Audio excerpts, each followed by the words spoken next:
যশোরের সাবেক সংসদ সদস্য শাহীন চাকলাদারের বিরুদ্ধে অনুসন্ধান শুরু করেছে দুর্নীতি দমন কমিশন দুদক। তার বিরুদ্ধে ভয়ভীতি দেখিয়ে সরকারি সম্পদ লুটপাট, রাজনৈতিক আধিপত্য খাটিয়ে ৫ তারকা হোটেল এবং পরিবহন ব্যবসার মাধ্যমে অবৈধ সম্পদ অর্জনে অভিযোগ রয়েছে। একই সঙ্গে নোয়াখালী ১ আসনের সাবেক সংসদ সদস্য HM ইব্রাহিম এবং শিক্ষার্থী আবু সাঈদ হত্যা মামলার আসামি রংপুর রেঞ্জের সাবেক ডিআইজি আব্দুল বাতেনের দুর্নীতির অনুসন্ধান শুরু হচ্ছে। তাওহিদ স্বরূপ জানাচ্ছেন বিস্তারিত।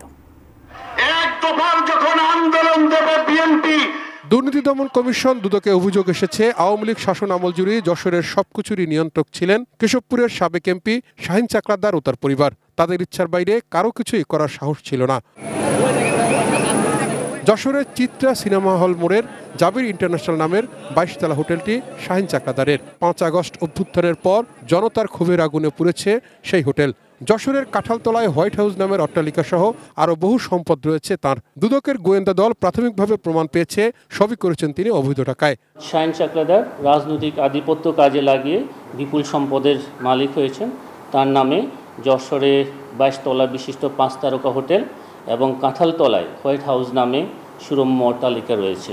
এছাড়া তিনি নিজ ও তার পোষ্যদের নামে দেশে বিদেশে বিপুল সম্পদ অর্জন করেছেন মর্মে তথ্যানুসন্ধানকালে জানা যায়।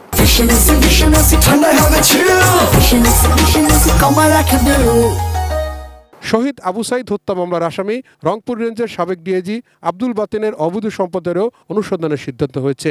তার নিজ নামে ৫০৪/২ রোকেয়া টাওয়ার ৯৮ বড় মগবাজার রমনায় কোটি টাকার ফ্ল্যাট, ধানমন্ডি বারিধারা গুলশান সিদ্ধেশ্বরীতে ফ্ল্যাট এবং স্ত্রীর নামে পূর্বাচলে প্লট, পুলিশ হাউজিং সোসাইটিতে বিনিয়োগ সহ বিভিন্ন ব্যাংকে বিভিন্ন পরিমাণ অর্থে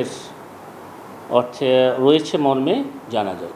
অনুসন্ধান শুরু হচ্ছে নোয়াখালী ১ আসনের সাবেক এমপি HM ইব্রাহিমের বিরুদ্ধেও। তাহিদ স্বরূপ, ATN নিউজ, ঢাকা।